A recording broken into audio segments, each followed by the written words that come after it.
Good afternoon, viewers, and welcome to this exclusive interview with Vice President Dr. BHARRAT JAGDEO. This afternoon we'll be discussing current affairs. As you know, I do these interviews to bring a certain level of transparency and have an understanding of what is going on with the government, how the people are affected, and the government, through Dr. Jagdeo, having a forum where they can express their views also. One of the discussions we will be having in today's interview will be Minister Nigel Dharamlal. But first, Vice President, as much as all of this has, to some extent, overshadowed or has been the major news in recent days, there are bread and butter issues in this country affecting Guyanese. There was just a local government election, and the PPP has won 66, I think, of the 80 constituencies. Am I correct? It's yes. Constituencies. And local government areas. Local government areas. And there has been a lot of rumors because persons from the opposition have continually reached out to me, opposition supporters, for clarity as to what really transpired, because they're seeing their leaders having motorcades and celebrating, and people are confused as to what exactly is the celebration about. Because one thing is being said, the PPP has 166 out of 80. And then people are asking, what then is the opposition celebrating? Can you give us a bit of a rundown as to local government? I know you've done it before. Yes. And even recently on 94.1, after bringing certain amount of clarity to what transpired, you have opposition member Christopher Jones going and again disseminating misinformation. Yes. Can you bring some clarity to this? Yeah, so thank you very much. I think you mentioned one issue that the life of our people goes on, and lots of the issues that we are talking about are bread and butter issues. We discovered several of these on the campaign, and this is a digression from the results of the local government elections.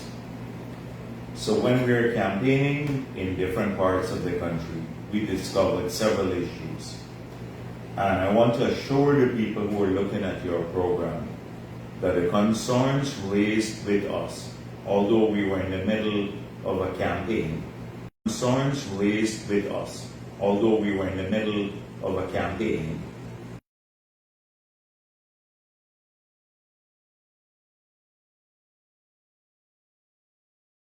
is with us, although we were in the middle of a campaign.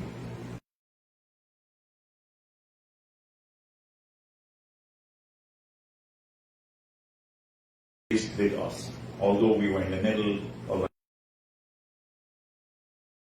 a campaign.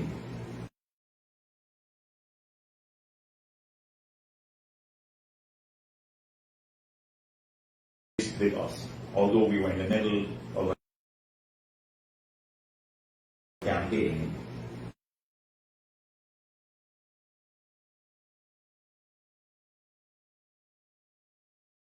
With us, although we were in the middle of a campaign.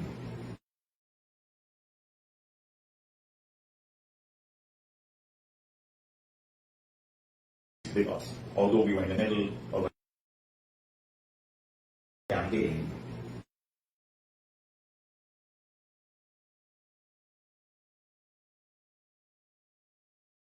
With us, although we were in the middle of a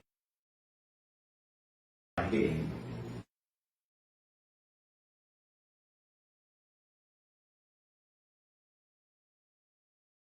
With us, although we were in the middle of a campaign.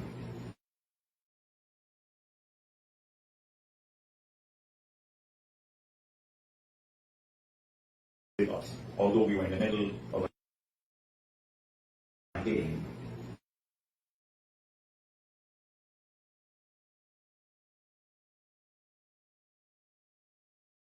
Us, although we were in the middle of a campaign.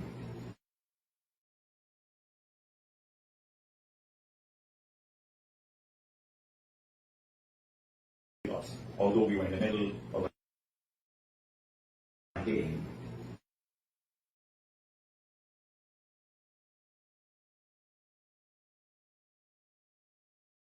Us, although we were in the middle of a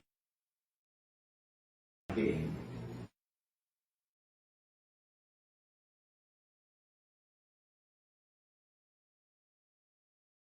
Us, although we were in the middle of a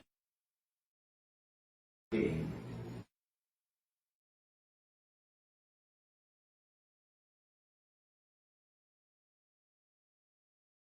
Although we were in the middle of a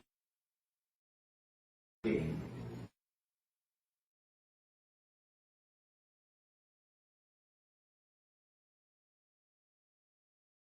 Although we were in the middle of a campaign.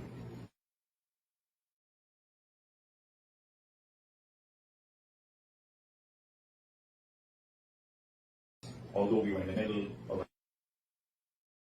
campaign.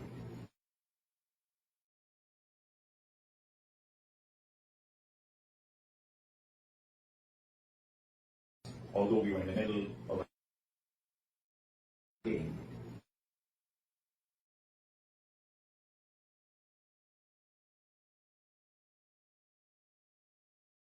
Although we were in the middle of a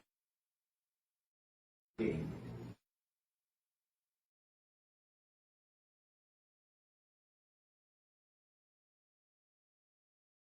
Although we were in the middle of a campaign.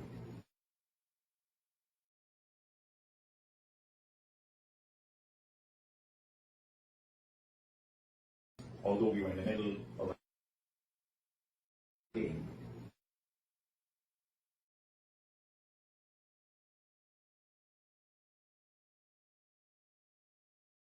Although we were in the middle of a campaign.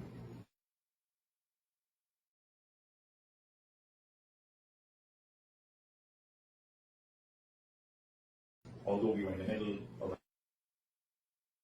campaign.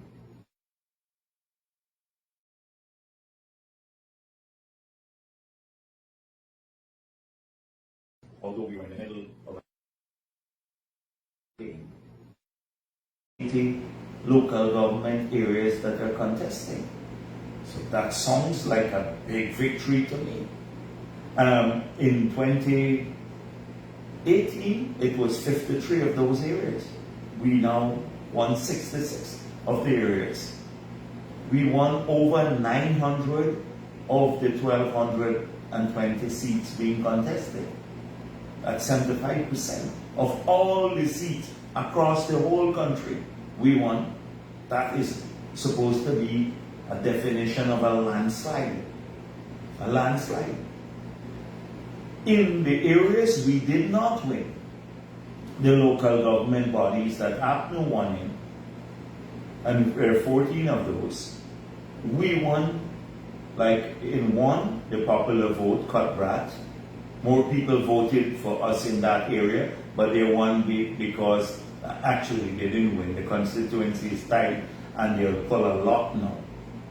And depending, because it's tied, the number of votes are tied, so they have to go before a magistrate and pull a lot. If the lot comes in our favor, we will win 67 there. Or we would have won 67. And that's going to happen on Saturday, I think. That's cut back, one of the 14. In New Amsterdam, we increased our votes by over 100%, moving from 3 seats to 11. We had 3, they had 11, down to 8 and 6. In Linden, we won over 2,000 votes more, up from 402 votes in 2018. We won over 2,000 votes more, up from 402 votes in 2018. We won over 2,400 votes now. In Kwakwani, we more than double our votes. in that local government area. In Bartica, we won outright. Apnu's vote fell. In Madia, we won outright too. In those areas, these are town places that Apnu had. In Georgetown, we moved from 7 to 11 seats. We won. Apnu lost votes from 2018 when you combine Apnu and AFC votes, and we got more than nearly 5,500. In Kwakwani, we more than double our votes in that local government here. In Bartica, we won outright. Apnu's vote fell.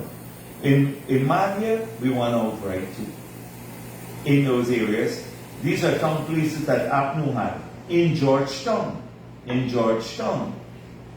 we moved from 7 to 11 seats. We won. Apnu lost votes from 2018 when you combine Apnu and AFC votes, and we got more than nearly 5,500 votes more, up from 7,000 to over 12,500. That's a major inroad in Plaisance and all of these areas. So in Maka, we increased our votes from 17 to 200 and something. So even in the areas they won, we got more votes. And so I don't understand what they're celebrating.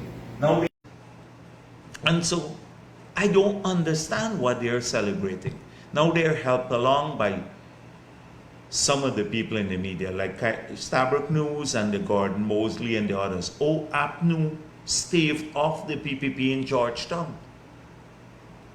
So we staved off the PPP. So we're supposed to win 100%. And Apnu barely scraped through with 13 and staved us off in their stronghold. And that's definition of victory. Instead of looking at the other way around, that the PPP increased its vote by 5,000, nearly 78, but nearly 80% in the city, and Apnu vote remained below 2018 level. Apnu staved it off. Oh, they saved the city. I can't imagine how you'd celebrate that you manage in your own base that the other party didn't win in your base, so that's a victory. It is pure nonsense. And this talk about resources and all, but resources and the outcome of elections linked to resources. In 2018, they spent 10 times what we spent, public money. And the outcome wasn't that favorable to them, even in 2018. It's worse now. So this is what I see. You gotta be a special breed, or totally biased like some of the media houses are, to portray this as anything but a massive defeat for Apnu. Massive on any parameter that you choose to measure this. But they are celebrating this. That's why I'm saying it's a strange breed that we're dealing with. I can't understand how they work, but something is not connecting in their brain. They have motorcades to celebrate the victory. Sharma Solomon and the others, like today I saw them trying to intervene even in Linden in a private, blaming the government because a woman who was had some land from Nisil leased the land or something to the other guy was there. The court gave her permission to remove the other man. Private dispute. Government had nothing to do with this. They're saying the government is throwing the guy off the land. Sharma Solomon, the vulture he is, turned up there. They're celebrating that in Linden, how they did a great job. Our votes moved from 402 to 4,400 odd. 2,000 more people in Linden, Afro-Guyanese voted. And I think that is the problem with them. People like Stabrook News and the others, and Gordon Mosley, and many of the others who were saying people are bribed to vote for you, bribed to wear the t-shirt and stuff. They can't reconcile in their head that you had this massive number of people who voted PPP in South Georgetown, in every constituency. Sophia, Tocqueville, East and West Rumville, South Rumville, in Kitty Campbellville, a Kingston constituency, everywhere we increase our votes. So it is they have a hard time. And so they resort to these outlandish rumors. Outlandish rumors. They started off with, oh, we already start terminating the part-time workers.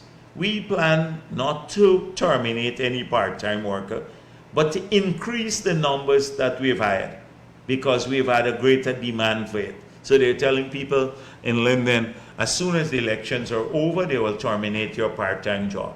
Well, the people will see now, see the lies that they were told. They started, oh, the people will terminate your contract if you have it. You had a drainage contract. Another lie. They told the vendors another set of lie. The biggest lie was about, we want in the city to take people private property and sell it to rich people. They imagine a Christopher Jones and the PNC saying that. They've sold out practically every bit of land in the city. Christopher Jones pushed a black family off their land that he got from Lands and Survey through corrupt transaction. And then he got a grant from the government of Guyana to build a barber shop. He never built it. So maybe about $6 million. He is the one saying, people getting a small business grant, and we haven't even given that out around the country as yet. So only a few people got that. And he's saying, oh, the people are bribed. And he got a $6 million grant. So this is the sort of thing, the lies that they're told. I saw he was getting hot under the collar when I exposed him. Imagine he said to shift attention away from the massive defeat, they had to come up with these gimmicks. So running down the road, waving a couple of things on a three bus loads of people driving through up and down the road, saying it's a motorcade. And nobody paying attention to them. You should look at people, just be dismissive of them, because they know it's a sham, it's pantomime, it's a show. But then he came up with a very brilliant excuse, right? That the PPP had planned elections for December 18, 2023. If they had won, that's general and regional elections, if we had won Georgetown and Linden. And not Georgetown and New Amsterdam. And so they basically staved off general elections because they held back the PPP from winning these two areas. They succeeded in stopping the PPP. Now, any sensible person would know that they should want general elections earlier, because they have another 2.5 years to wait. General elections would be held somewhere in November 2025, because that's the constitutional date that would allow us to hold it up to then. They have a full 2.5 years to wait, nearly half of the term, because we're taking back the 5 months that were lost due to their rigged elections when Granger stayed on illegally for 5 months as president. So we're taking back that, and it will go the full term. So they have a 2.5 years wait. But why would any right-thinking, sensible president, and Irfan Ali is a sensible man, he has term limits. He only has 2 terms to run. So he has maximum 10 years as president. He will hold the elections now 2.5 years ahead of schedule. So, and take away 2.5 years, a full 1/4 of his 10 years. It makes no sense that you would hold a snap election now, because you lose a significant part of your term. But more importantly, he said, I pointed out that even in the no confidence motion, people in the party, the leadership of the party, knew the last day, because these things are kept very tight. about holding elections and those issues. You think I would have told Christopher Jones? So he said it was a leak from the party. Well, I have a leak from APNU too, that Christopher Jones was trying to get a lot of the money in there, since he's quoting leaks from the PPP that told him that. It's a lie. But I can be as outrageous to say people told me that Christopher Jones is cleaned out the treasury from APNU, and that insiders said that it was a leak from his party. It's outrageous. I'm making fun of the thing, basically. It's so stupid an excuse as to why they're claiming victory. Oh, they stopped the PPP in Georgetown and they stopped the PPP in New Amsterdam and Linden. Look, I've never heard anything like this. That's why I'm saying this group of people that we have here are not in their right sense. I can't imagine how they would ever run a country if, heavens forbid, they ever get a chance to.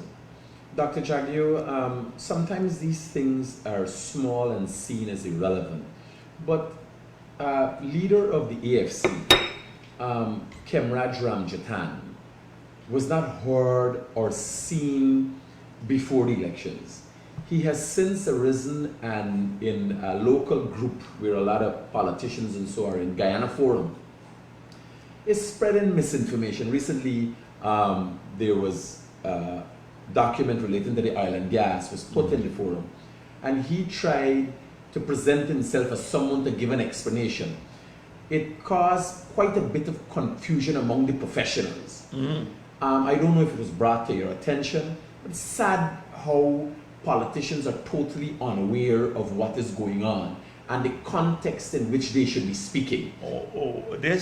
This was brought to my attention. So a lot of them have resurfaced. Cathy Hughes has resurfaced now with her pontification about, the PPP lost massively. The same alternate universe. You saw Simona Broom in panic when the results, I spoke about the results, not now putting out his preliminary. It's preliminary, right? But you're saying preliminary all the time. And then Roysdale Ford surfaced. And Ramjatan, who had been quietly urging people to vote APNU, he didn't come out and after having said AFC is not going to contest the elections, been quietly urging his people to vote for APNU. He is resurfaced now. But someone brought this to my attention, that he was in some group, a WhatsApp group, and I think they sent me a screenshot of it. So I'll deal with that at a press conference tomorrow, because I'm doing a government press conference tomorrow, and I want to show how much of a sad state the opposition is in. And for any sensible person out there to understand this, would understand that if they ever have a chance of winning power, there's no future for this country. So Ramjatan posted in the group the bill that we just put out on Monday for public consultation. It's called the Petroleum Activities Bill. It's replacing a bill from 1986 that was passed in 1986 called the Petroleum Act of Guyana. Now, as part of in the context of upgrading our total framework for modernizing it, for managing the oil and gas sector, we decided to do this, to upgrade all the laws. This was a promise we made in election. So Ramjatan posted it, and someone said, what are you all, you were saying something about, the time is too short, 2 weeks, too short. I can read that bill in 20 minutes, read the bill in 20 minutes, maybe say maximum an hour, and carefully assimilate the content of the bill. He's a lawyer. But 2 weeks not enough for them to share comments on this. But the same thing they said on the PSC and every other bill, because they don't have views. They never had views in government. That's why they made a mess of the contract with Ramjatan and Trotman and all of them. And now here again. So he said the time is too short, and people were dismissive of him in the group. And then he said something which was very strange. Why don't they just put in, we had 2%, why don't they just put in a 5% or a 10% on the royalty? And then I understood something, that this man is full-fledged crazy. For a lawyer to say that, he and a leader of a party to make that comment meant that he didn't understand anything about the bill or anything about the sector. That bill had nothing to do with the PSA, the Production Sharing Agreement, where the royalty is, we already went to public consultation, we got views from the public, and we settled it. And we announced to the country that the royalty will move from 2 to 10%, the taxes from 0 to 10%, corporate tax, will limit the cost recovery to 65%, down from 75%, and small blocks, so they'll need to ring fence. We announced this several times at 100 press conferences. He thinks that we should put that in this bill. It had nothing to do, this is the different sort of bill. He didn't understand the difference between the PSA and the Petroleum Activities Bill, which are two separate things. One is to regulate the sector, and the other is an agreement. How could a lawyer and a leader of a party, and his party had responsibility for oil and gas through Trotman, not even know that in this day and age? It is this sort of thing that we in the PPP, we have to contend with on the other side. It's a lot of bluff, a lot of talk, a lot of pretense, and when the hard work comes, just to sit down for 1 hour and just read the bill and try to understand it, they wouldn't do that. Too lazy to even read the material. And these are parliamentarians. What do they expect from other people? And they mislead. They speak with such assurance about the bill, with such confidence that people actually believe the garbage that they sprout. So it is very, very hard to tackle and have a proper technical engagement that would lead to an improvement in any legislation or policy with people like Ramjatan. Glenn Lally is the other one. He knows absolutely nothing about anything to do with the oil and gas sector. But when he speaks, you would think that he is the czar of everything. He knows everything from gas and what we should do. And he can't even read a financial statement. Dr. Jagdeo, you have alluded to the fact that Ramjatan was quietly asking his supporters to vote APNU. Do you think, as a result of that, and basically I'm asking for what evidence do you have of that, and do you think as a result of that action, pitted against the fact that they have had small parties, the Mudwater Party has won a seat in some constituency, somewhere, and the AFC was incapable of coming and representing themselves. Do you think the AFC is being absorbed into the PNC? A long time ago that happened. A long time ago that happened. Ramjatan, in my view, takes instructions from Congress Place. He has no mind of his own. He pretends to have an independent position, but they take instructions from Congress Place. And they were even worse, I believe the AFC turned out to be even more corrupt than APNU. If you look at the scandals associated with the ministers, and we have a long list of them, and today I'm not going to go through all of these. But if you look at the list of people who were embroiled in some scandal in their period, almost every AFC minister, we choose not to address these things today. But I can tell you about it. Ramjatan still has to answer about his liberal giving out of the gun licenses and what took place in that period, all the rumors that flew. A number of people came to me and said to me they had to pay people to get their gun licenses, and large sums of money. There were fixed fees. We heard about that. I told you about Cathy Hughes giving contracts to herself in the ministry. Trotman was embroiled in controversy. Patterson, through that project that he's charged for now. Almost every single one of the AFC leaders. And so they remember in the 2015, they were the conscience of the country. They were the clean people. They had all the answers for Guyana on development side. They were just as hopeless as many, and even more so than many in the PNC. And but they all didn't have any plan.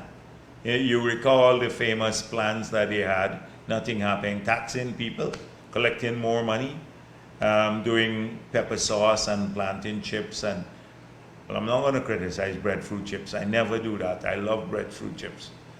So I'm not criticizing the breadfruit plan that they had, but really nothing. That's what you heard from them. So Ramjatan has always been there. He's a first-rated psychopath. He earns distinction in being psychophantic. He has no mind of his own. And he's very vile. He goes, and that's why he's slinking around now, he's campaigning in these WhatsApp groups now, posting the little bill and then trying to sound erudite. And thankfully in these groups you have smart people who can put him in his place. People who have actually read like the law that we put out for public consultation. Dr. Jagdeo, yesterday, today there have been protests in front of the office of the president here, and by extension your office, which is here also, as it relates to Minister Dharamlal being charged, and the opposition is calling for his resignation. These are damning allegations. Where and what is the government's position on this? Yes, so we should never second guess the president of the country. He speaks for the government. And I can echo, because I'm General Secretary of the PPP, I can echo the sentiments he expressed right at the beginning when the allegations surfaced in the social media, and then he was asked by the media about it. And he said one thing: we have no tolerance for any abuse of women or children in our midst. That secondly, that there must be a full investigation of the allegations, and if the minister is found guilty, he faces all the consequences associated with that, the charge and the court imposed situation. So those are two things that are prevailing. The law that was that's been used with a paper committal now was passed in 2010 when I was president of this country, the Sexual Offences Act. It was one of the most advanced pieces of legislation at that time anywhere in the region or the world. And so we are intolerant to anybody harassing women, or more so children, molesting children. We take a strong view on that matter. We also believe that people must not be tried in the social media. And what has happened now are this is not a political matter. This is an allegation was made. It was fully investigated. The minister was charged, and he now faces the consequences of that. Well, not charged as yet. Well, yes. Well, he was Arrested and arrested, yes. Presented with the allegation. He received bail. That's what I meant. He received bail. Investigations are continuing. We allowed the process to continue. Process is important. The state lived up to its responsibility to this child. It took the child into custody. All of the processes associated with the law has been followed. The process associated with the minister, too, he was presented with the allegations. He was placed on bail. He was taken into police custody, and he was placed on bail. We have to allow that to happen. The minister went on leave, so he's not in the job. That doesn't often happen in countries like ours. It didn't happen in the past too. And I dare say if it was APNU, it wouldn't have happened. We allowed the process to work. So APNU opportunistically has jumped on this issue, making it a political issue now. So, and I think they did this, they're not helping any of the cause, not the victim cause, the complainant cause. They are trying to prove a political point. It's a distraction from their massive loss. This is the only time they're so united. Couldn't be united around anything. It's a distraction from their massive loss. We just came out of a campaign where you had allegations about a pedophile and I mentioned it, in one of the constituencies in Georgetown. Well, who was well, I think he was even charged for it. And he now is a candidate. He's just won and will be a councillor in the city council. So don't worry with APNU and all this crocodile tear. They don't care one bit about his child. They don't care whether it's true or not. They don't care a bit about his child. All their concern is about the politics of it, scoring political points. And they're harming an impartial investigation, a full-fledged investigation of the matter. But in the party that I am from, we don't take abuse of anybody lightly, especially children. That is our position now. And as we said before, the President reiterated, should the minister be found guilty, he faces the consequences. There's no cover-up here. All the processes have been followed, every single one of them.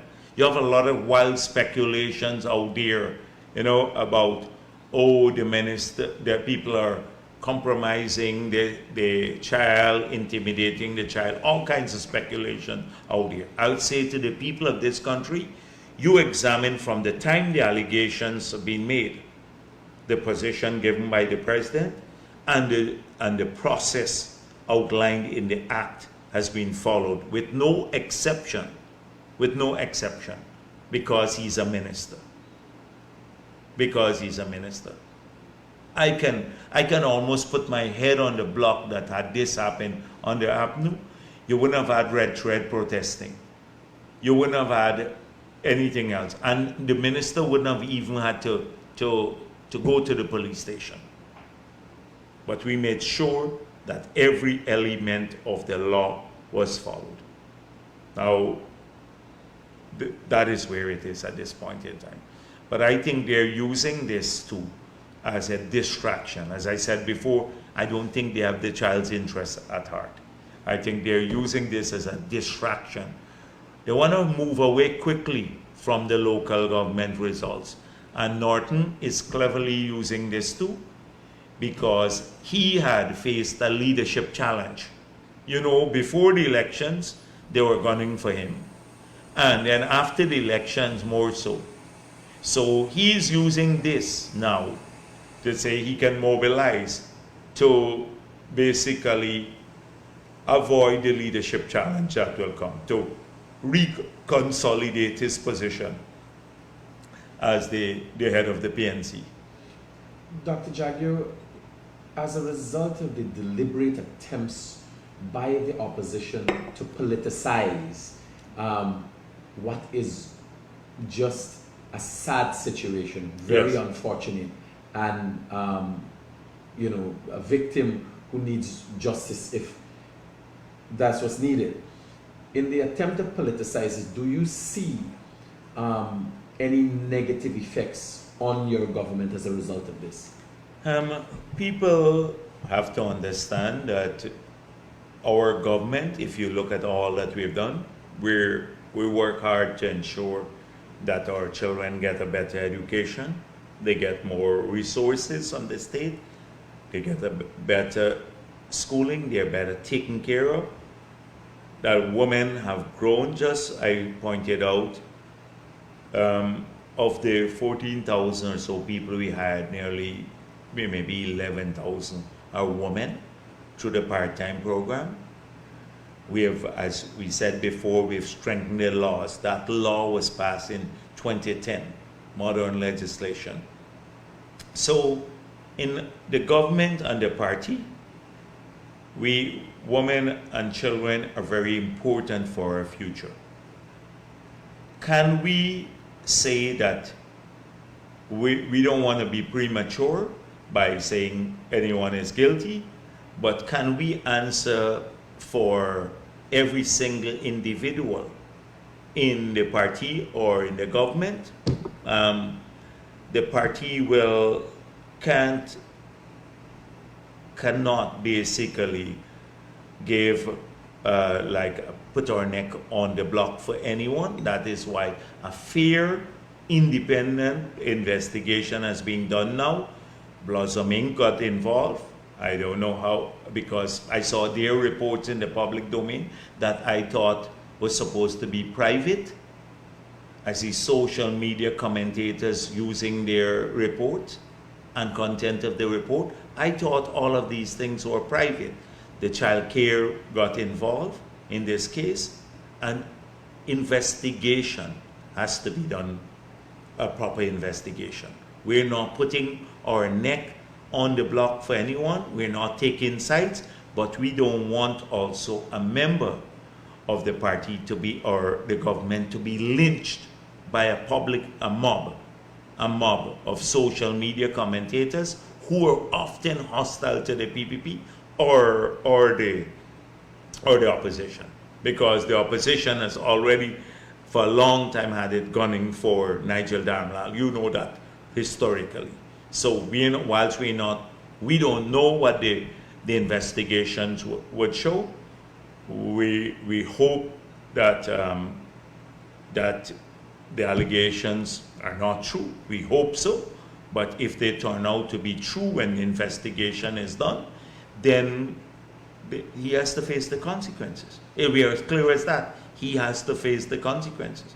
The party will not support. I'm very strong about this, because we've seen attempts to lynch people before, and that's all I'm defending now. No, we're defending an impartial investigation, but no attempt to lynch anyone.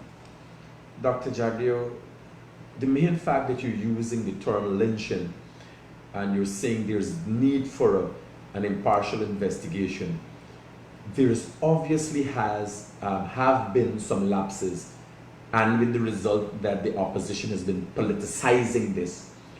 What will the government do to ensure that their ministers, if it is shown that this is not trying to preempt what the investigation will say. Yeah, because that's what we're speculating here. Roger, what will anything from now on would be speculation. How does the government put in place steps to ensure that their ministers are accountable and there's no misuse of power? because it's clear that errors have been made here. Judgment errors have been made, loopholes have been opened. I don't want to comment on the details because I'd be guilty of doing the same thing that some of the people who've been speculating on. I've seen the allegations, they're in the public domain.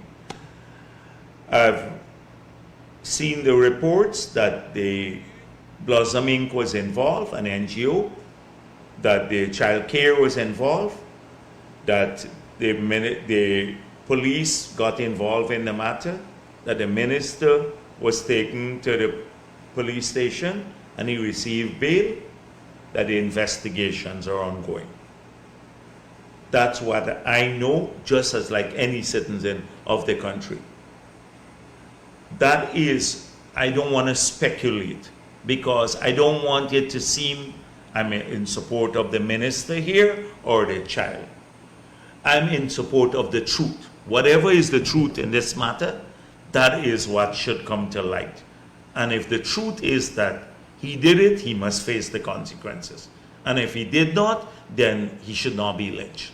I'm in favor of finding the truth in the matter. And I hope that the investigation would allow that to happen. You're already saying to me that, I don't know what you mean by like mistakes. Well, let me so clarify. you're speculating. Yes. Let me clarify. So you're not to speculate. And I don't want to sound as representing the minister. But the minister found himself in a situation, allegations made against him, and then the opposition has jumped on a sort of a bandwagon and making it, politicizing it. Do you see the opposition looking for other opportunities just to make allegations? How do you address that? They're very clever at that. So apart from this issue aside, you're going to see the lies I told you about Christopher Jones, outrageous. The lies about taking people's properties and local government election. You're going to see a series of other issues in the thing, things that are inconsequential. What they're doing, they're getting into a nasty game. And about, I think it's getting into people's private lives and stuff like that. What people do in their private lives, consensually, that's not my business. If it's non-consensual and it's an abuse, then I have a business in that issue as General Secretary of the party. We're intolerant of that. So sexually and everything else, that's their business, provided it's consensual.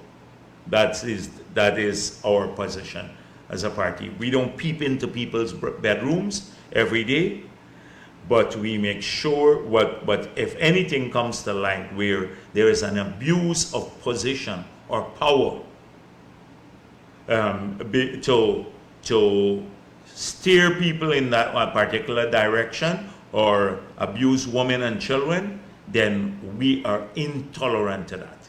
Intolerant to it. So there will not be continence in our midst at all. And that is our position now. They will come up with all sorts of things. I see the nastiness goes back in social media. I saw my Paul made the media, then they come back, somebody sent something else that's their business as far as I'm concerned. I don't pay too much attention to things that are done consensually between adults. I think we have even if I find it reprehensible. But we're not in a dictatorship or a society that peeps into everybody's private lives. We believe in freedom and privacy and all of that. But not when it concerns minors or women.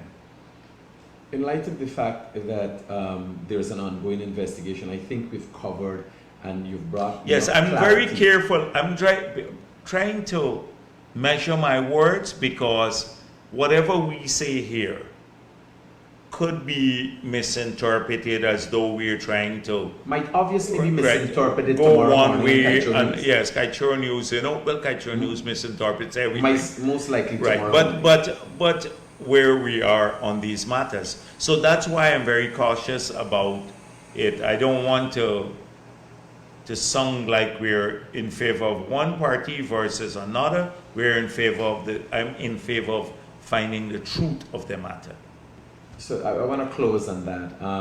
Now, there are a number of issues that have been, you've been putting out there.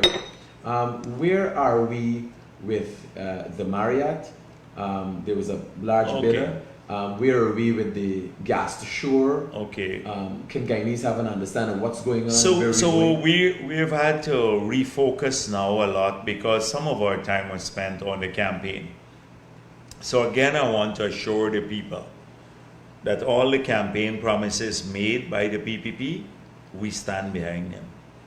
Whether it is we did it in Port Morant or Anna Regina, or in Region 1, in Mabaruma, or in any part, in my village, or Buxton, or Georgetown, and New Amsterdam, those promises that we made to people that were on the flyers, that those will be kept. We're back now in office to work at delivering on those promises. We're not, it's not going to be an easy thing. Even in South Georgetown, in many parts of the city, the garbage has started piling up again. I don't know what the council that will be there, whether they will make the people's priorities their priorities, but rest assured, whether we want an area or not, you're going to see our councillors and others working in these communities. Yesterday I had a meeting with a lot of the councillors in some of the big areas, and I said to them, we have to be on the ground. People must see you there, see that you're pushing for their concerns, regardless of whether we control the area or not. So we are now busy doing that sort of thing. Coming back to I met with the public works people, Minister Indar and Edgehill and their staff about the road programs in these areas. We're looking at drainage in many parts of the country. So clearly, we now have to focus on delivery. I hear a lot of speculation about 2026.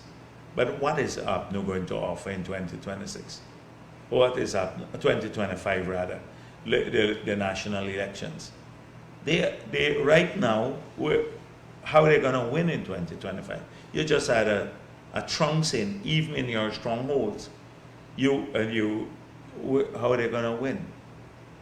And if they think we're going to sit down and bask in the success we've recently had at the local government elections and hope that will carry us forward in the future, we're back at work today again, working even harder to grow that support, and so that it becomes even more overwhelming in the future. So all of this running around and motorcade and shenanigans and rumors that they spread, people will see through that. People will see through them as distractions. And then they're going to be judged harshly by their own people in their own strongholds, because the moment someone finds you lying, they never believe you again. And I can say to them, Christopher Jones is a liar, one of the biggest liars I've seen.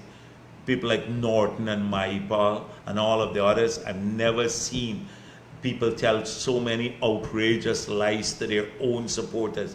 I don't know if they can go to bed and sleep at night. I don't imagine these people, the lies they tell.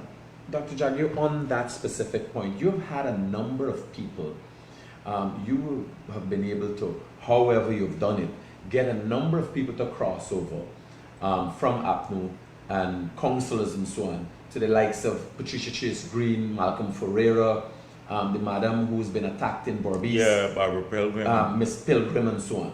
A lot of them had not gone on to bring winnings for the PPP. What is the PPP relationship like? Oh, no, that's mischaracterizing. Patricia Chase Green, Barbara Pelgray, Malcolm, Tricia, Number Sean in Berbice, the former MP in Linden, AFC MP, all of them, they're part of the family now, the PPP family. Our people, our base wants this family to grow. It's very strong in the Amerindian areas. It's growing. We want more votes in the Amerindian areas, in the limited areas that were contested. In the Indo-Guyanese areas, it's strong. It's growing in Afro-Guyanese areas. We have a lot of Portuguese, mixed people, etc. Our party looks like that. Our base wants that to happen. And these people are part. They brought a lot to us too. Not just, you can't say they didn't bring a win. The fact that we increase our votes in all of these areas meant that they worked very hard with our other team and they had good material to work with. They had a party with a track record of keeping its promises. So they worked very hard. I don't judge people because they didn't win. You fall into the same kind of approach like Stabrook and the others. God Mosley, you're like God Mosley. Oh, they didn't win Georgetown, so these people suddenly they were useless. They were not useless. They're well, great. My interest is they're what great is your people. support going to be like in the future? Great people. You may imagine. Do you know what? We have changed history basically in the city, and we're going back to the 50s. Look at the face of this party. Look at Freedom House. When you go to Freedom House, you see people of every race walking up there. You ever took a walk by Congress Place? Apart from the fact nobody goes in there, even the General Secretary was locked out of that place. Have you ever been to Congress Place and see a trickle of people? It's not multi-ethnic. The place looks like a dead duck. You go to Freedom House, it's a vibrant place. It's buzzing. People come up there. They come there because they think they can get help. They know we listen to them. That is what it's about. And a lot of these people who cross the floor, they campaign hard. They're part of the family. I didn't. You sat at the press conference many times when I was pushed to say, what's your prediction in Georgetown and Linden? And I said, I don't make predictions. It's up to the voters. We're fighting a strong campaign in these areas. We always hope to win anywhere you campaign. And we came close to in many areas. We came close to winning in a stronghold. It's like coming in your home, which is 100% APNU or like critic, and taking away, like in New Amsterdam, and convincing half of your family, well, that in this case, we are looking out for their interests more than you as a father in your household has looked out for them for the past 50, 60 years. Almost all their lives. You have some 50-year-old children and you never took care of them. They're only important to you when you got to vote. And you never took care of them. And they make their choices. They see somebody who they've heard all these lies about them all their life, they're racist, etc. And they come and they see that they can work with this party. The party has energy, the party is broad-based, and they feel happy being there, and they're treated with respect. They support you because of the track record too, not because we're special people or because Indo-Guyanese are superior or anything like that, because we keep faith with people. And that is what's happening, and that's the assessment that people are making in their homes. It is all about, selfishly, the PNC has done this every time. Every time they're in office, they don't look out for people. Now you hear all the promises about what they will do again. But we heard that from no less than Granger, Ramjatan,